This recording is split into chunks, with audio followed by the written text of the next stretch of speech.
Hey y'all, and welcome back to my channel. I just touched down in my home, away from home, New York City, y'all. It's been 7 years since I've been able to visit, and I'm super excited to be back.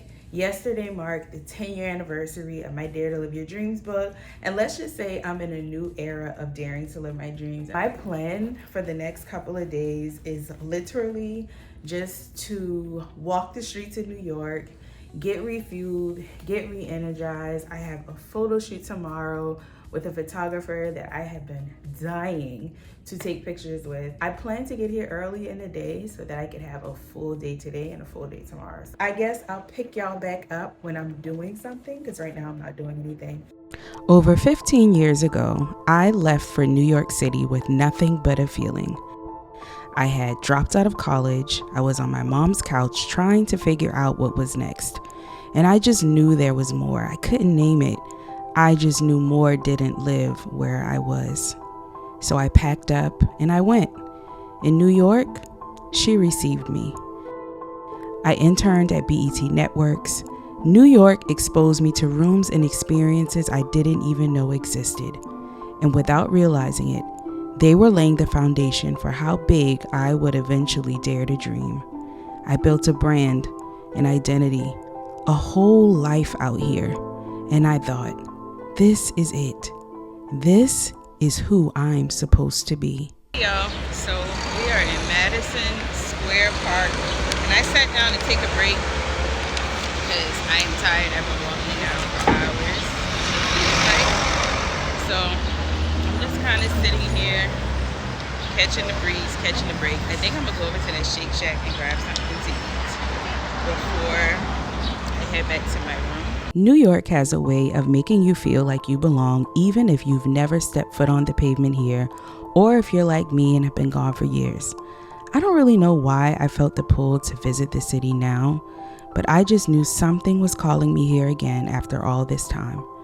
It's no coincidence that I walked almost everywhere this time and was able to take in all of the busy corners, peculiar buildings, and faces full of stories I would never know but somehow still felt very connected to. And then I turned a corner and saw a speed bump sign in New York City, of all places.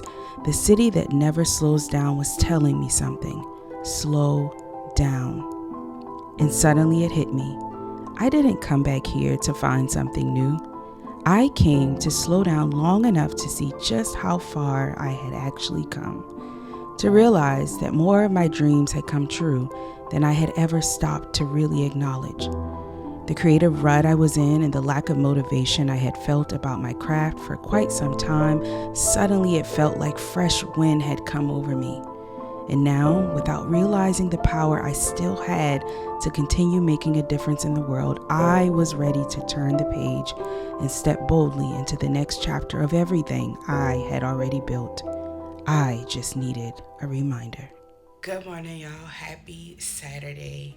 It is my second day in New York City. I'm not gonna lie, I did a lot of walking yesterday. I ended at like over 14,000 steps. This morning I'm doing something on my bucket list. I'm shooting with Classy George on Instagram. I started seeing his photos some months ago, some of his Fashion Week photos of the girlies, and I was like, gotta work with him. And so when I found out that I was coming to New York this weekend, I immediately hit him up and was like, hey, and we scheduled a shoot. So this is probably one of the most exciting parts of my trip, just kind of thinking back to when I first moved here, and was in the fashion industry, and like now I'm back a whole different woman. I'm more confident. I know what I'm looking for. I know what rooms I'm supposed to be in now. And I think for me, it's just a really full circle moment because, well, one, now like I'm stepping out of my comfort zone. I'm shooting with a photographer I've never shot with, one that I don't know personally, one that does not know me. This is our first time meeting. And I have high hopes. Like, I'm really expecting so much. So I'm really excited to meet him. And this trip has just been like really good for my soul. Yeah, I'll see y'all at the shoot. Day 2 of my New York City trip was the revelation of day 1 in motion. I wasn't wondering anymore. I actually felt I had somewhere to be. And for the first time in a long time, the creative part of me that had gone quiet was starting to wake back up. This city has a way of waking up dead dreams. And honey, I was woke. Sometimes the best thing you can do with a fresh wind is let it take you somewhere. And it took me right back to where it all started, back in the city where my creativity was born. But this time, I showed up differently, more certain, more grounded, more me. The version of me that had been buried under self-doubt, comparison, and the weight of trying to figure out what was next. She was showing back up, and she was ready. This wasn't just a photo shoot. This was proof.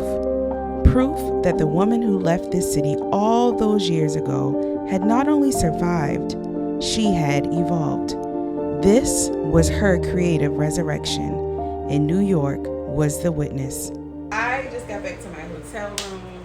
The photo shoot with George was everything that I could have wanted in a New York City photo shoot. He was awesome. He was fast. He was getting shots.